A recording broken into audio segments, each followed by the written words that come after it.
की बात करेंगे हम, उसकी फिजियोलॉजी पढ़ेंगे कि हार्ट क्या करता है, ब्लड वेसल्स क्या करती हैं। हार्ट सिंपली कॉन्ट्रैक्ट रिलैक्स नहीं करता, it has to adjust according to various circumstances in the life the person faces. लगातार अपने आप को एडजस्ट करते हुए चलता है, चाहे बीमार हो आदमी, चाहे वो स्वस्थ हो, चाहे हार्ट खुद बीमार हो, हर परिस्थिति में बॉडी को सप्लाई करने की कोशिश करता है ब्लड की।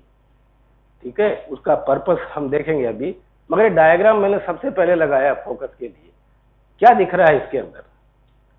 That will show your observation power. एक तो सिकुड़ रहा है, ये फैल रहा है, ठीक है ना। चैम्बर दिख रहे हैं मोटे मोटे, कि 4 चैम्बर दिख रहे हैं इसके अंदर, और 2 बाईं तरफ के हैं, 2 दाईं तरफ के हैं, और उनके बीच में एक वाल्व सिस्टम भी लगा हुआ है, स्लैप हो रहा है इधर से उधर, ठीक है ना। उसके अलावा क्या दिख रहा है?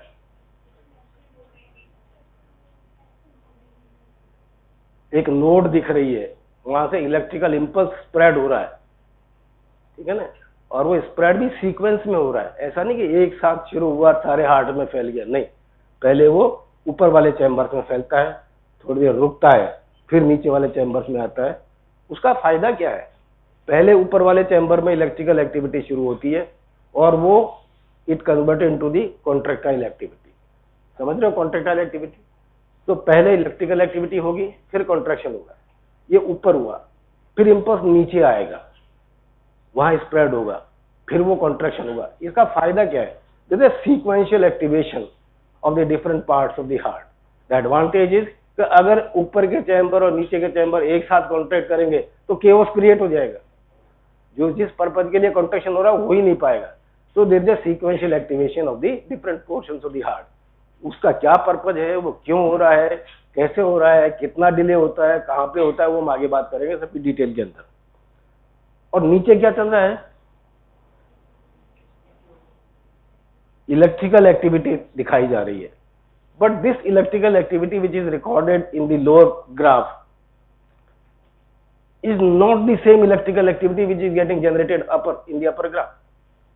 अलग है वो इलेक्ट्रिकल एक्टिविटी है, उसके बारे में तुम पढ़ चुके हो पहले मेरे ख्याल से। एक्शन पोटेंशियल होता है, रेस्टिंग मेम्ब्रेन पोटेंशियल होता है। तो ऊपर जो स्प्रेड हो रही है इलेक्ट्रिकल एक्टिविटी वो एक्शन पोटेंशियल्स है, और नीचे जो है वो एक्शन पोटेंशियल नहीं है।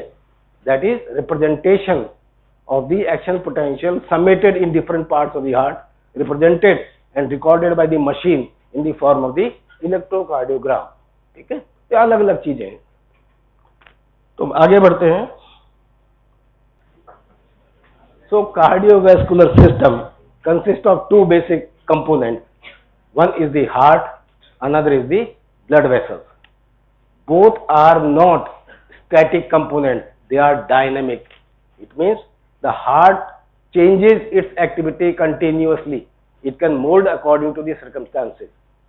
That is dynamic. इसी तरह blood vessels, they are not simply conduit for the blood.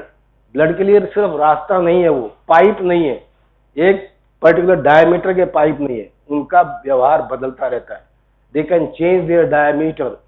They cannot change their length, but they can change their diameter depending upon the circumstances. And that change occurs because of their difference in the structure of the wall. Blood vessels की जो wall है, दीवारें हैं, उनका जो structure है, उनमें फर्क है हर जगह जाते जाते। बड़ी आर्टरी में अलग है, छोटी में अलग है, आर्टीरियोस में अलग है, प्री कैपिलरी एरिया में अलग है, कैपिलरीज में अलग है, वेन्यूज में अलग है, वेन्स में अलग है, हर जगह अलग अलग स्ट्रक्चर है इनका, और उसी वजह से वो अलग अलग तरह से व्यवहार करती हैं।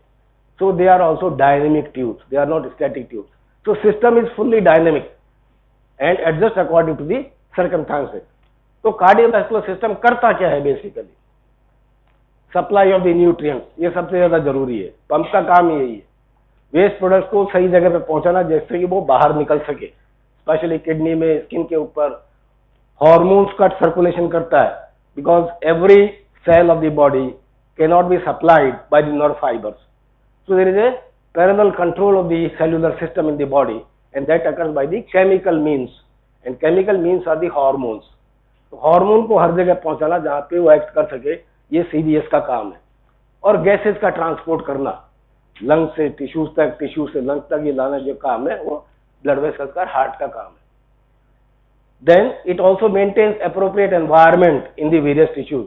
हर सेल के फंक्शन के लिए फंक्शन क्या करता है, एंजाइम्स होते हैं, ब्रेक डाउन होता है, एनर्जी लिबरेट होती है, इन सब के लिए प्रॉपर एनवायरमेंट चाहिए, टेम्परेचर चाहिए, केमिकल एनवायरमेंट चाहिए, हाइड्रोजन आयन कंसंट्रेशन मेंटेन करनी पड़ती है। ये सारा जो काम है वो सर्कुलेशन की वजह से ही हो पाता है। बॉडी टेम्परेचर मेंटेन करता है and fluid and electrolyte balance maintain करता है। All these are gross functions of the cardiovascular system. So this system consists of two parts. One is the heart, another is the blood vessels. Heart consists of two pumps. दो pump हैं इसके अंदर, right side का pump अलग है, left side का pump अलग है, और वो सीरीज में नहीं है, वो पैरेलल में एक साथ एक्ट करते हैं, इसलिए वो पैरेलल में सिचुएटेड है, सीरीज के अंदर नहीं है। Right side of the heart pumps blood when it contracts, pumps blood into the lungs and then comes back on the left side of the heart. So this part of the circulation we call as the pulmonary circulation. ये फर्क क्यों करते हैं? क्योंकि ये वो area जहाँ पे कि प्रेशर कम होते हैं relatively, it is a low pressure area of the circulation, while the left side of the heart which pumps blood into the systemic circulation, पूरी बॉडी में सर्कुलेट करता है, वो वहाँ ज्यादा प्रेशर होता है, high pressure area of the circulation is there. So there are two, pulmonary circulation area is there and systemic circulation is there. Pulmonary circulation में प्रेशर लो होते हैं, उसका कारण हम जानेंगे ऐसा क्यों है, और सिस्टमिक सर्कुलेशन में प्रेशर ज्यादा होते हैं, हाई होते हैं, उसका भी हम कारण देखेंगे।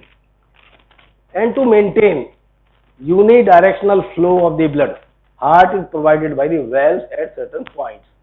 जो भी मीटिंग पॉइंट्स हैं चैम्बर के, एग्जिट पॉइंट्स हैं, वहां पे वाल्व होते हैं, मगर एंट्री पॉइंट पे हार्ट में वाल्व नहीं होता। बात समझ आ रही है? एंट्री का मतलब blood from whole of the body comes into the right atrium, right atrium में आता है। वहां कहां से आएगा ब्लड? इंफीरियर वीना केवा से, नीचे से बॉडी से आ रहा है, सुपीरियर वीना केवा ऊपर से आ रहा है, और हार्ट के ब्लड वेसल्स की खुद की आ रही है सप्लाई। तीन तरह से इनपुट आ रहा है, इन तीनों जगह पे वाल्व सिस्टम नहीं है, तो इनपुट में वाल्व नहीं है, मगर आउटपुट कहां से हो रहा है? आउटपुट पल्मोनरी आर्टरी से लंग्स में जा रहा है और एओर्टा से पूरी बॉडी में जा रहा है, वहां वाल्व सिस्टम प्रोवाइडेड है, valve system is provided there. तो इनपुट में वाल्व नहीं है, ठीक है, मगर आउटपुट में वाल्व मौजूद है। पक्की बात है ये? एग्रीड? चलिए, so this cardiovascular system unlike other systems of the body is a closed system. ये एनवायरमेंट से ओपन कहीं नहीं होता, हमको अगर इसके अंदर घुसना है तो उसको ब्रीच करना पड़ेगा हमको, तभी हम इस सिस्टम में अंदर जा सकते हैं। It is not open, it is a close system. Heart, cardio, refer to the pump, as I have said, it is a dynamic system. Vascular blood vessels are there, they are not simply conduit vessels, they are also dynamic because they can change their diameter effectively at any given time in the body. So systemic circulation is peripheral circulation and pulmonary circulation is passing of the blood or flowing of the blood to the lungs. Okay, so we'll talk about grossly of the anatomy of the heart. As you can see, this is right atrium, this is left atrium. ये दो atria है, ठीक है, plural में बोलेंगे तो atria बोलेंगे, single होगा तो एट्रियम हो जाएगा, ठीक है। The right atrium receives blood from most parts of the body. This is superior vena cava, input is there, no valve system is there.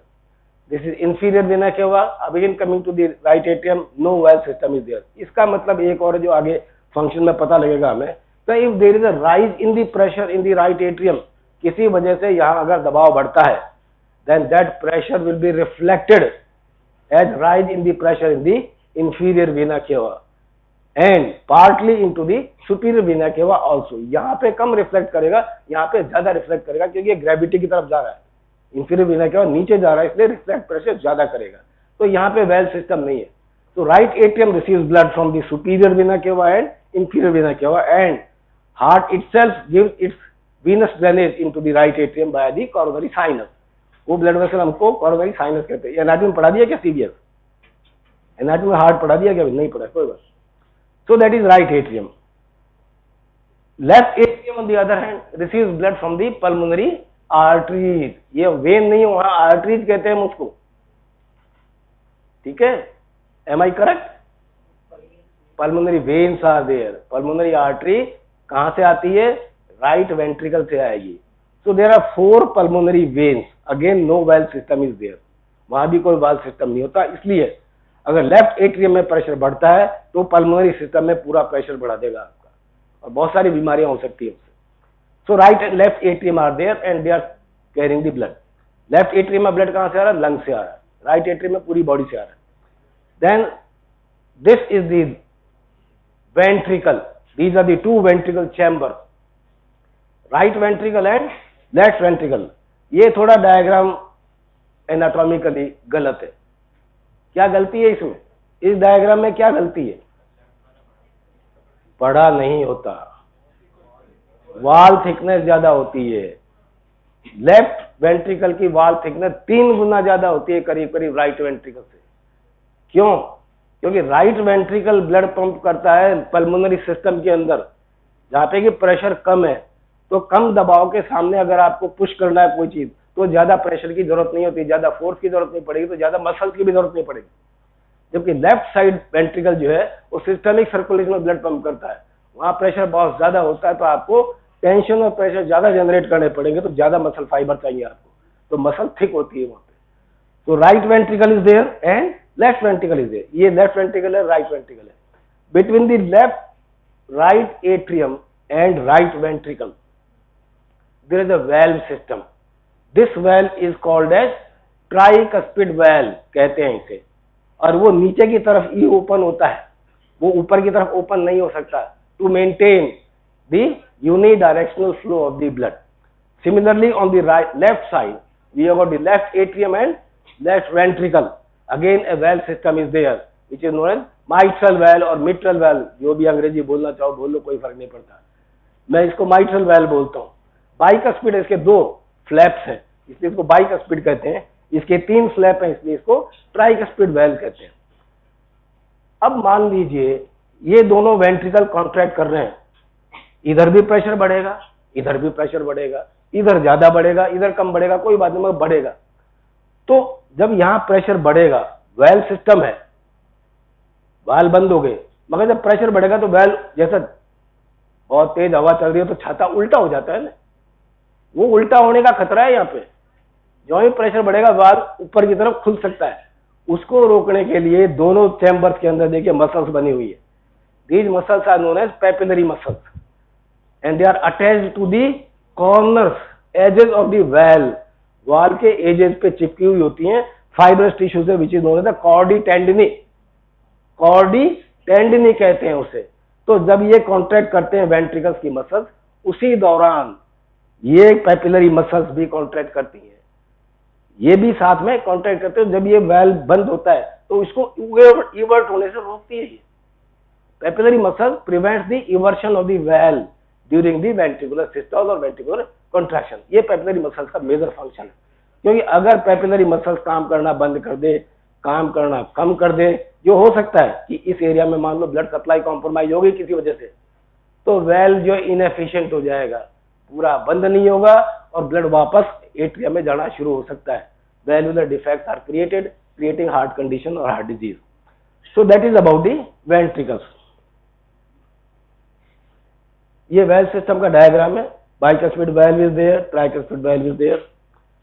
एक और चीज रह गई, वो यहां नहीं दिखा रखी।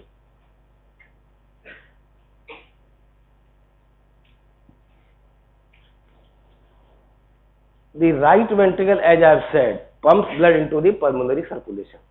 The opening of the right ventricle into the pulmonary artery is guarded again by a valve, and it also has got a 3 cusps. 3 flaps are there, so it is a tricuspid valve. That is known as a pulmonary valve कहते हैं उसे. Pulmonary valve is there. Okay. Again, that maintains the unidirectional flow of the blood, so it prevents the regurgitation of blood from pulmonary artery back into the right atrium. उसको रोकता है ये. On the left hand side, between the rather at the junction of the left ventricle and the aorta, the large artery which emerges from the left ventricle, aorta कहते हैं उसे, is again there is a valve system that is known as aortic valve. aortic valve is there and pulmonary valves are there, and these valves are placed so that it prevents the regurgitation of the blood, but their papillary muscles are not there. वहां नहीं होती, यही होती है सब, ठीक है। क्यों? वहां सिर्फ वेल को बाहर जाना है, खोलना है ना, उसको रोकने की जरूरत ही नहीं है आपको। ये आपका डायग्राम दिखाया, well rings are there, papillary muscles, chordae tendon are there, which are the fibrous tissue. ये मसल्स हैं, ये टेंडन है, दोनों में फर्क है। ये कॉन्ट्रैक्ट नहीं करता, सिर्फ कॉन्ट्रैक्ट मसल्स करती है। The blood vessels, as we have labeled here, they are conducting vessels. Conducting vessels are there. High pressure they can hold depending upon the function they are performing, depending upon their size, the thickness of the wall, thickness of the lumen depends or determines their function ultimately. So depending upon the composition of the wall of the vessels, they have been named differently as elastic arteries. Arteries histology में पढ़ेंगे आप लोग, पहले भी पढ़ा हुआ होगा। 3 layer होती है ब्लड वेसल्स के अंदर, tunica adventitia, tunica media and tunica intima. Tunica adventitia outer wall होती हैं। Major 2 components are there, elastic fibres are there and collagen fibres are there, okay. And the ratio of these 2 fibers changes gradually from the large elastic arteries to the smallest arteries. Okay. So in the elastic artery, elastic fibers are more than the collagen fibers, and because of that, they are able to expand when the blood is there coming into there. क्या फर्क है इसका? Ventricle, left ventricle contracts, ejects blood into the aorta. Okay. And then heart relaxes, diastole is there, no blood is coming out of the ventricle. इसका मतलब इस दौरान, diastole के दौरान एओर्टा को ब्लड से खाली हो जाना चाहिए। डायस्टोल के दौरान ब्लड नहीं आ रहा हार्ट से, no blood is getting ejected, but aorta is not empty, it always contains blood. ये कैसे हो रहा है? This is because of the elastic nature of the initial segment of the large artery. When the ventricle pumps blood, aorta expands because of the elasticity of the valve. It means it accommodates that amount of the blood immediately. And when the heart is not pumping, the elastic tissue tend to recoil back and tend to push back continuously into the circulation. So these large arteries in the aorta are able to convert an intermittent ejection of the blood by the heart into the continuous flow into the blood vessels. Ejection intermittent है, मगर blood vessels खाली कभी नहीं होती, उसमें हमेशा blood रहता है। कहां से आया? Because of this particular nature of the large artery. This is known as the windkessel effect. इसको कहते हैं विंड कैसल इफेक्ट, बाद में आएगा ये और डिटेल में पढ़ेंगे इसके बारे में। Then the next series of the vessels are the resistance vessels. When we come to the resistance vessels, the elastic tissue in the walls, outer wall decreases, but a smooth muscle fibers in the middle layer, tunica media, increases gradually.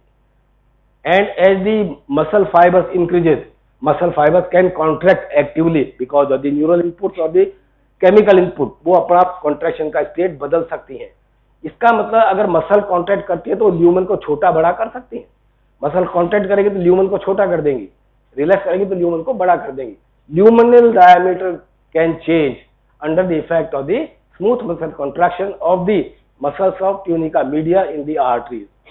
तो जिन vessels के अंदर smooth muscle बढ़ता चला जा रहा है वो आपकी मस्कुलर आर्टरीज कहलाती हैं या रेजिस्टेंस वेसल्स कहलाती हैं। रेजिस्टेंस वेसल्स क्यों कहते हैं इन्हें?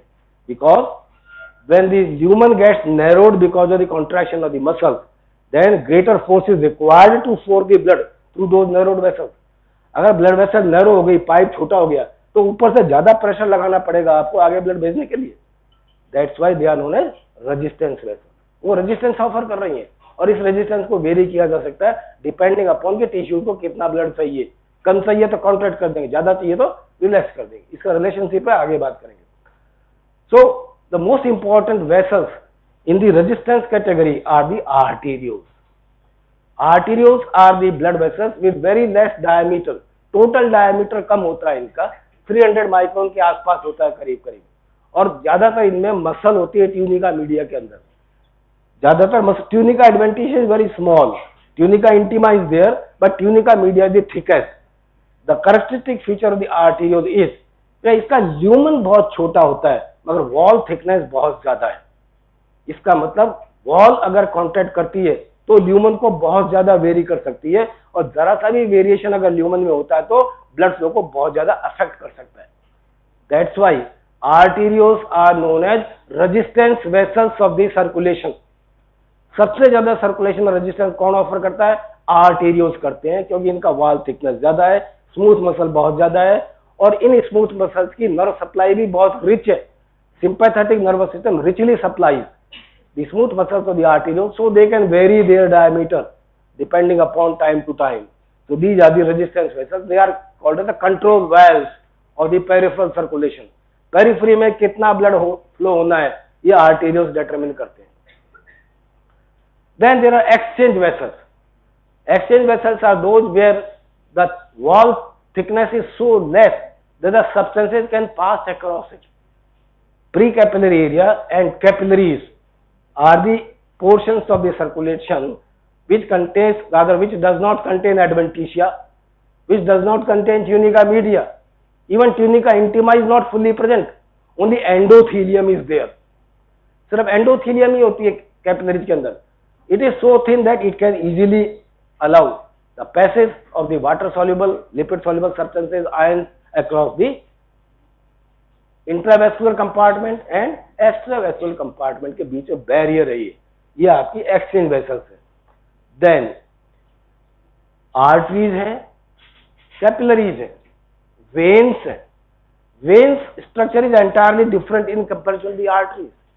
वेन्स में tunica adventitia it is very prominent, but tunica media होती है मगर बहुत कम होती है।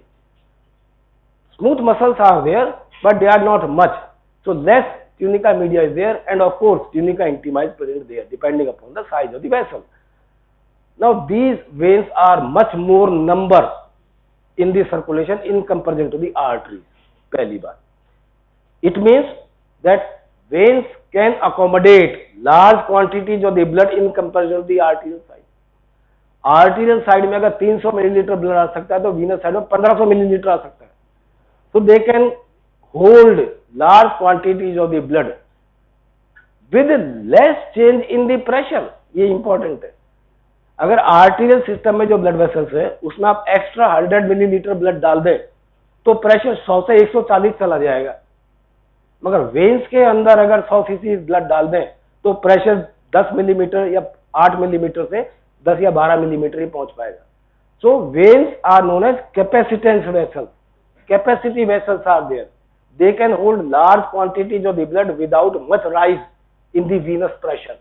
venous pressure में ज्यादा बदलाव नहीं होने के बावजूद भी वो ज्यादा ब्लड को अकोमोडेट कर सकती हैं, और जरूरत पड़े तो उस ब्लड को venous सिस्टम से आर्टिरियल सिस्टम की तरफ ट्रांसफर किया जा सकता है जरूरत पड़े तो। So these vessels, veins are known as the capacitance vessels. They are also reservoir vessels of the body. They can translocate blood on demand from venous side to the arterial side. The blood volume roughly is distributed like this in the different parts of the circulation. As you can see, जो मैं भी कह रहा था, systemic circulation 84% है। systemic circulation में arteries और veins सारी आ गई, तो total blood का 84% आपका systemic circulation में मौजूद है। बाकी 16% कहाँ गया? हार्ट और लंग्स के अंदर आ गया। ठीक है, systemic circulation में दो पार्ट कर दिए, arteries are there, veins are there. See, veins contain 64% of the whole blood, while arteries contains only 13%. That's why they are capacitance vessels of the body. और arterioles और capillaries में कुल मिला के 7% है, जहाँ पे ये एक्सचेंज होना है बेसिकली। हार्ट में 7% और पल्मोनरी वेसल्स में 9%। ये डिस्ट्रीब्यूशन है टोटल ब्लड वॉल्यूम का different segments of the circulation. This diagram is very interesting. ये ब्लड प्रेशर प्रोफाइल है in different parts of the circulation. ये आपका यहां से यहां तक कैपिलरीज ये आ गई, ये venues small veins, large veins, और ये आपका ये सिस्टमिक सर्कुलेशन आ गया कुल मिलाकर, और यहाँ ये पल्मोनरी सर्कुलेशन आ गया। Two things are very evident. One, in the systemic circulation the pressures are very high. Average pressure दिखा रखा 100 पे, यहाँ डॉटेड लाइन दिखाई है, and it can vary from 80 to 120 millimetre for the mercury. ये pressure profile normally systemic circulation में, and that pressure is not constant, it is continuously fluctuating between the systole and diastole of the heart. Systole होगा तो circulation में pressure बढ़ जाएगा, diastole होगा तो circulation में प्रेशर घट जाएगा। दूसरी चीज, pulmonary circulation pressures are very low. Pressure maximum यहाँ पे 25 के करीब पहुंचता है पल्मोनरी सर्कुलेशन में, और मिनिमम जो है 5 मिलीमीटर के करीब आ जाता है। So there is a low pressure circulation here. Second thing which can be seen here, that up to arterioles the pressure is fluctuating. There is a oscillation is there between the systole and diastole. That oscillation practically disappears in the arterioles and nothing is there in the veins, in the capillaries. It means that these fluctuations were due to the elasticity of the vessels. उसकी वजह से fluctuate कर रहा था। जो ही आपके system में muscles बढ़ी वो फ्लक्चुएशन खत्म हो गया, कंटिन्यूस फ्लो आ गया आपका, ठीक है। That is the difference between the systemic and the pulmonary circulation. वो यहाँ भी होता है, यहाँ भी होता है। वो फ्लक्चुएशन जो सिस्टोल और डायस्टोल का हो रहा था सर्कुलेशन में, वो रेजिस्टेंस वेसल्स में जाकर के करीब करीब खत्म हो जाता है। ये मोटी मोटी बातें, इसके बारे में और बाद में डिटेल बात करेंगे। Cross sectional area and velocity, blood vessels का क्रॉस सेक्शनल एरिया कितना है, ठीक है, और ब्लड की वेलोसिटी कैसे वेरी करती है। एओर्टा के अंदर जो क्रॉस सेक्शनल एरिया इज 2.5 पर सेंटीमीटर स्क्वायर, और centimetre square rather, and the velocity of the flow is 33 centimeter per second.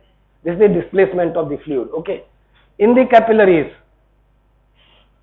Capillary तो एक ही होती है, उसका तो बहुत कम होना चाहिए, मगर ये सारी कैपिलरीज को ऐड कर दिया आपने। एडेड है ये सारा का सारा area, 2500 centimetre square is the total cross sectional area, and as the area is increasing the flow velocity falls tremendously.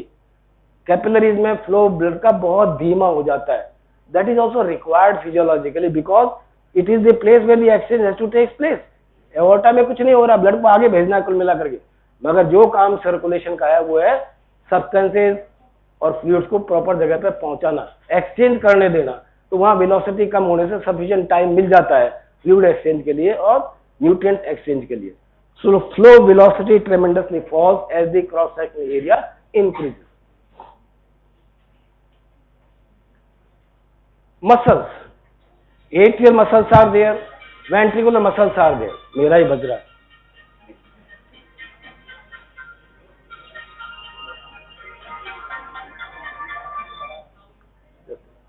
Hello, good morning. हाँ, गुड आफ्टरनून।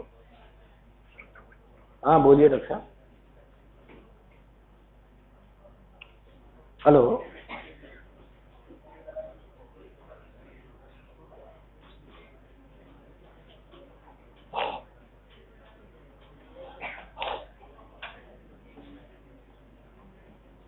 ये फोन आपने सोचा होगा क्यों बज रहा है, किसी का नहीं बजना चाहिए, मगर मैंने जानबूझ के खुला छोड़ा हुआ था क्योंकि आज से सुपर स्पेशलिटी की कल रिजल्ट आई है, उसकी ज्वाइनिंग शुरू हो रही है। तो there is an inquiry of the student, fees कितनी लगेगी, क्या लगेगी, मोड क्या रहेगा, कब आ सकते हैं, क्या क्या लाना है, उसकी वजह से मैंने ओपन छोड़ा होता।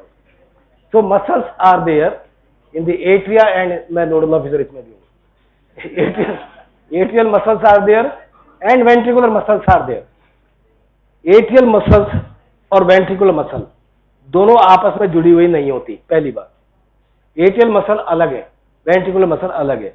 इनको अलग रखना जरूरी भी है, क्योंकि हमने पहले ही कहा था कि दोनों को एक साथ कॉन्ट्रैक्ट नहीं करना। एट्रिया अलग कॉन्ट्रैक्ट करेंगे, वेंट्रिकल अलग करेंगे, ये तभी हो सकता है जब दोनों मसल मास अलग हो। तो दोनों muscle mass atria and ventricle they are separated by the fibrous tissue. fibrous ring is there which separates the atrial muscles and the ventricular muscles. These cardiac muscles, they are unicellular.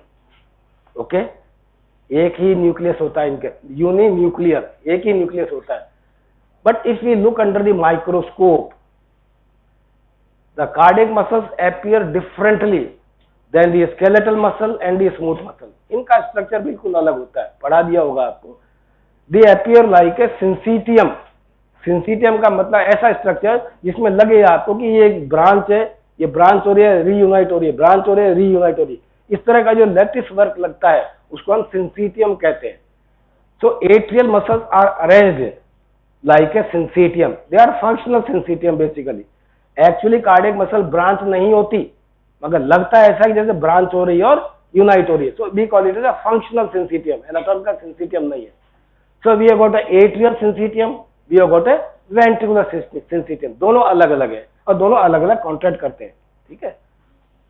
Then there are excitatory and conducting fibres are there and papillary muscles are there. देखते हैं क्या है ये. आप देखिए muscles का diagram है, ये हिस्टोलॉजी में आपको पढ़ाएंगे. Cardiac muscle fibres are there. जो पैटर्न दिख रहा है वही दिख रहा है. Branching and reuniting pattern is there, that is syncytial structure. Nucleus सब में करीब करीब एक होता है, दो नहीं होते. बीच में फाइब्रस टिश्यू है. And junction of the two muscle fibre. Cardiac muscle के जो दो मसल फाइबर है उनके बीच में जो जंक्शन है वो कहलाता है इंटरकैलेटेड डिस्क. इंटरकैलेटेड डिस्क ये स्केलेटल मसल में नहीं होती. स्मूथ मसल्स में अलग तरह का स्ट्रक्चर होता है. तो इनका क्या फंक्शन है?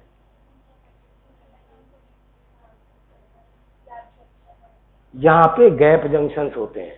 Intercalated disc contain gap junction, जिनकी हम आगे डिटेल में बात करेंगे.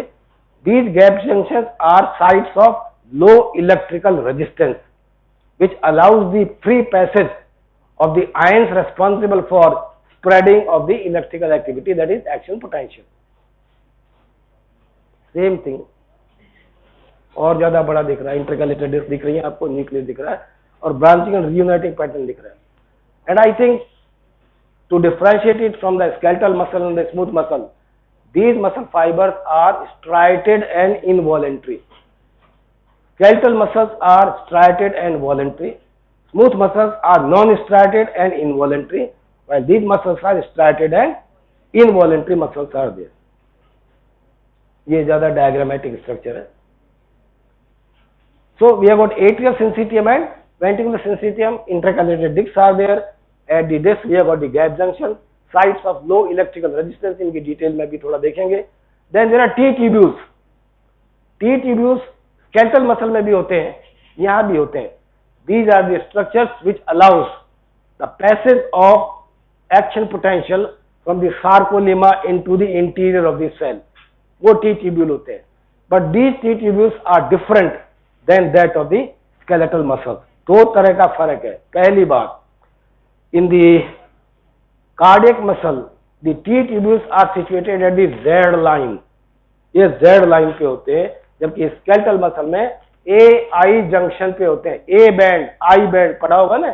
Anisotropic band, isotropic bands are there depending upon the overlapping of the actin and myosin filament.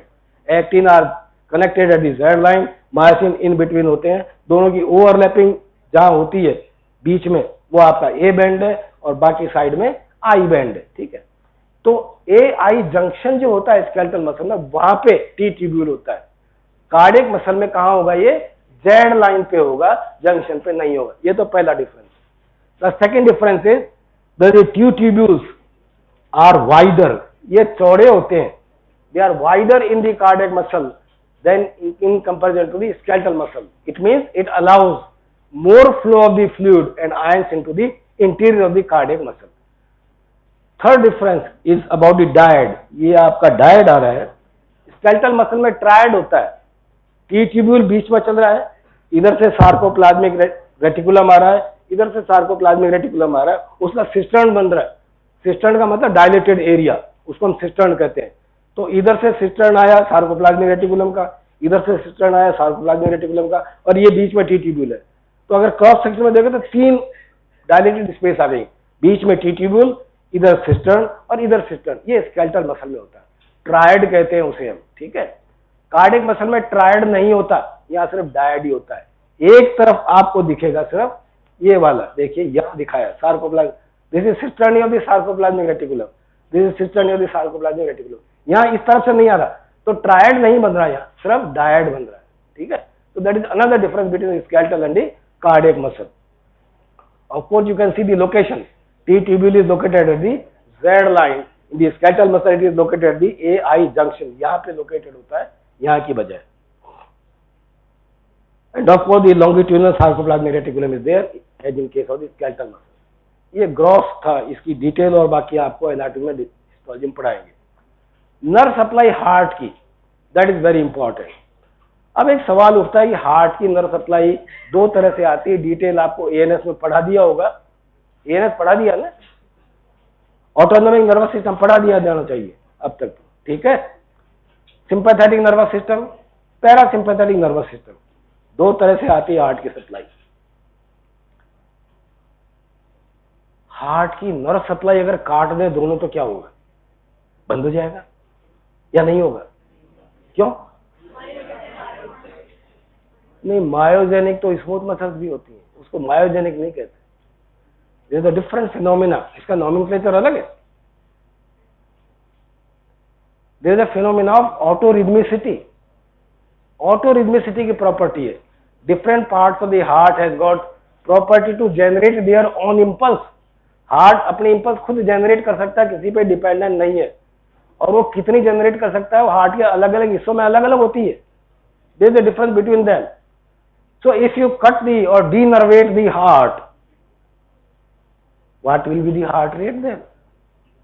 अभी आपकी नापेंगे तो आपको कितनी होती है नॉर्मल? 72 होती है साहब, यही होती है ना, 72 बीट्स पर मिनट। मगर अगर मैं इतने बच्चों में से नापूंगा तो शायद किसी एक दो की 72 मिलेगी, नहीं होगी ज्यादातर की 72, तो क्या सब एबनॉर्मल है? तो always remember one thing about the physiological parameters, या बायोकेमिकल पैरामीटर्स भी कह सकते हैं, फिजियोलॉजिकल पैरामीटर्स भी कह सकते हैं। ये कभी फिक्स नहीं होते एक लेवल के ऊपर, there is always a dynamic variation between the all parameters, जिसको होम्योस्टैटिक पैरामीटर्स कहते हैं ना, वो स्टैटिक कभी नहीं होते। ब्लड शुगर कभी भी 100 नहीं मिलेगी आपको, ब्लड प्रेशर एवरेज 100 कभी नहीं मिलेगा आपको, हार्ट रेट 72 कभी नहीं मिलेगी आपको। So there is a physiological variation of the physiological parameters. Normal heart rate will talk about ranges from 60 to 100 beats per minute, 60 से लेके 100 तक किसी भी रेंज में आपकी हो सकती है, वो नॉर्मल कहलाती है। और अगर हार्ट की नर्व सप्लाई काट दें, ये नर्व सप्लाई के साथ है, नर्व सप्लाई काट दे तो हार्ट रेट फिक्स हो जाती है, फिर वो वेरी नहीं करती। उसको क्या कहते हैं? उसको कहते हैं intrinsic heart rate, that is intrinsic heart rate, and that is about 100 beats per minute. So 100 beats per minute is the intrinsic heart rate, that is heart rate of the denervated heart. Rate of the denervated heart is intrinsic heart rate. Nerve supply का contest था इसलिए मैंने अभी बता दिया इसको।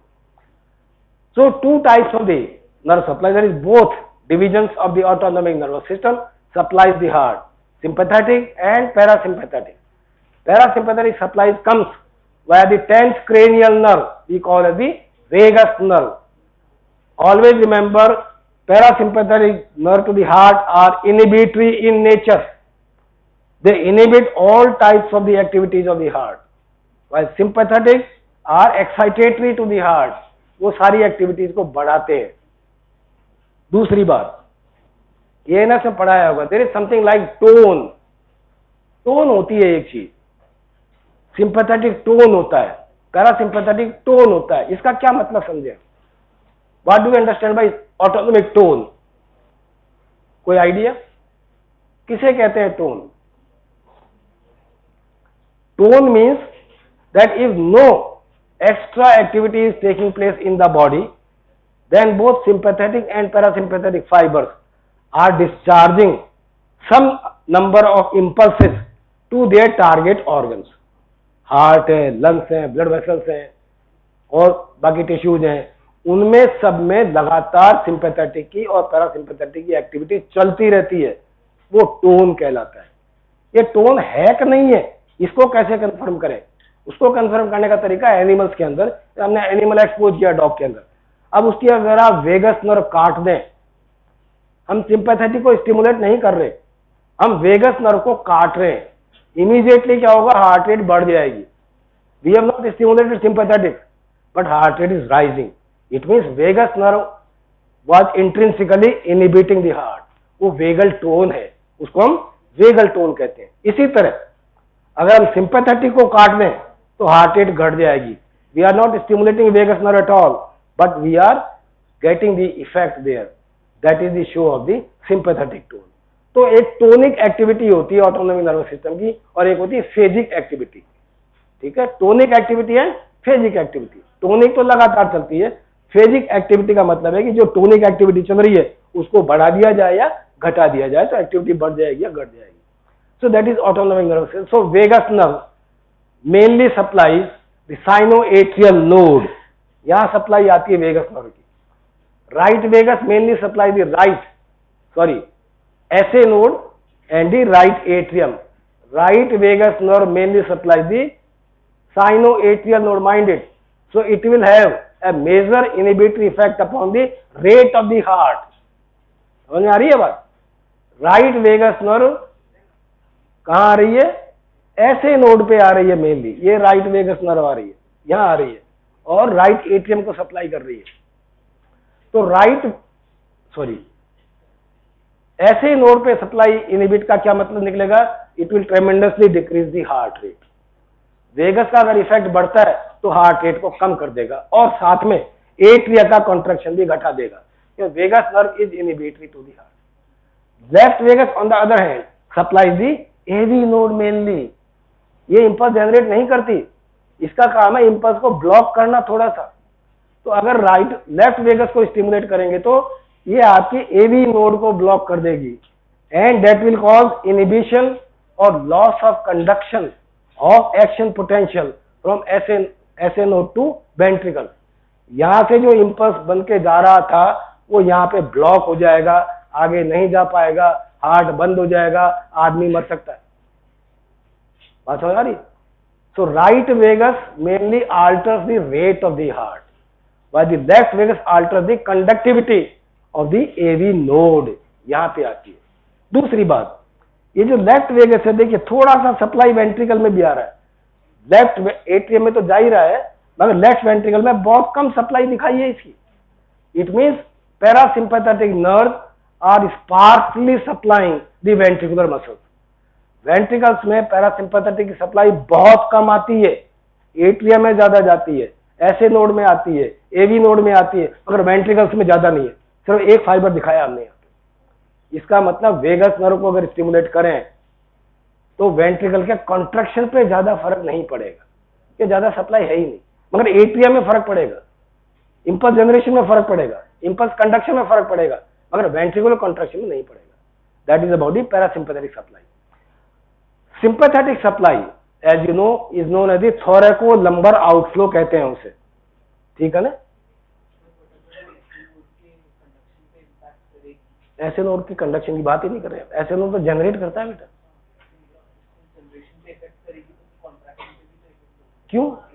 क्यों?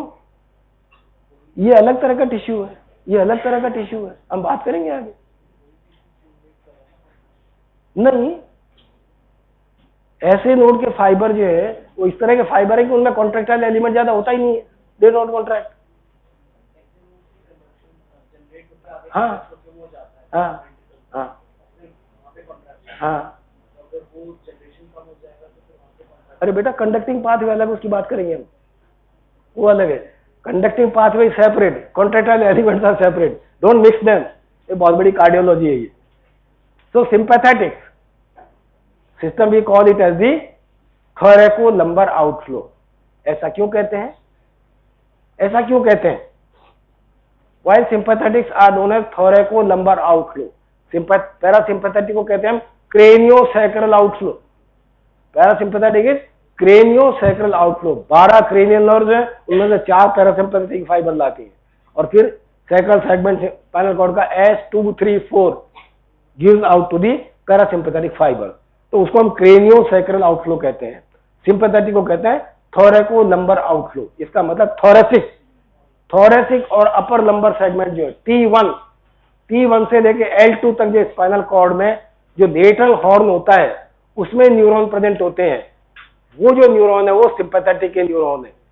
Pre ganglionic neurons of the sympathetic nervous system are located in the rather from first thoracic to the L2 segment of the spinal cord. So we call it as the thoracolumbar outflow. From there the fibers arises and flows in different directions in different ways. उनका relying pattern अलग अलग है, अलग अलग तरह से अलग अलग जगह जा रहे हो।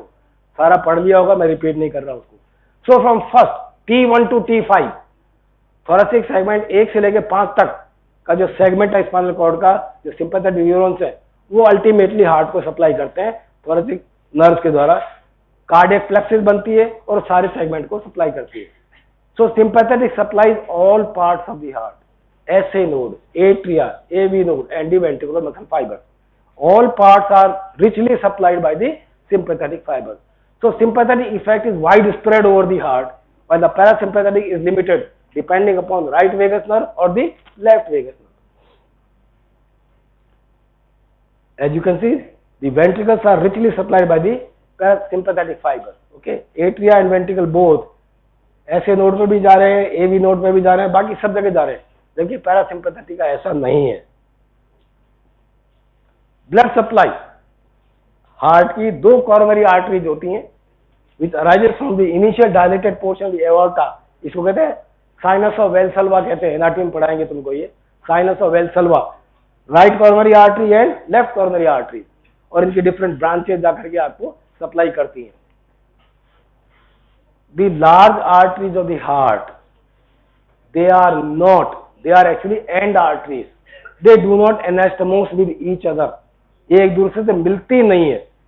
ये देखिए, ये राइट कॉर्नरी जा रही है इधर और ये लेफ्ट कॉर्नरी जा रही है, मगर ये जो छोटी ब्रांचेज है इनकी, ये आपस में मेलजोल कर लेती हैं। एडवांटेज और डिसएडवांटेज दोनों है कि अगर राइट कॉर्नरी आर्टरी ब्लॉक हो गई तो ये हार्ट का पूरा एरिया इस्कीमिक हो जाएगा, डैमेज हो सकता है, मायोकार्डियल इंफार्क्शन हो जाएगा। मगर अगर ये छोटी आर्टरीज ब्लॉक है तो कोलेटरल सर्कुलेशन डेवलप हो जाता है और आदमी चलता रह सकता है। So small arteries they form collateral circulation, they anastomose, okay, but large arteries there is no anastomosis, they are known end artery. तो right coronary artery is there, left coronary artery is there. Left की major branch आ रही है आपकी left anterior descending LAD, और इसकी आती है पोस्टीरियर वेंट्रिकल डिसेंडिंग पार्टरी। ये सारा एनाटॉमी का पार्ट है, देयर इज मेजर सप्लाई, हम उसकी बात नहीं करेंगे। Venous drainage, main vein which drains from different parts of the heart is known as the coronary sinus. उसके अलावा और भी veins हैं, intracardiac veins है, Tibial vessels are there, they all supply and they go into the right atrium. तो heart का venous drainage कहाँ जाएगा? राइट एट्रियम में जाएगा। तो राइट एट्रियम में 3 तरह से इनपुट आ रहा है ब्लड का, सुपीरियर वीना केवा से, इंफीरियर वीना केवा से और कॉर्नरी साइनस, ठीक है। और जो इनपुट जा रहा है वो आपका जा रहा है right coronary artery and the left coronary artery. ये ग्रॉस एनाटॉमी थी हार्ट की नर्व सप्लाई के साथ। समय हो जाए तो बता देना, हो गया, अटेंडेंस ले लेते हैं मेरे ख्याल।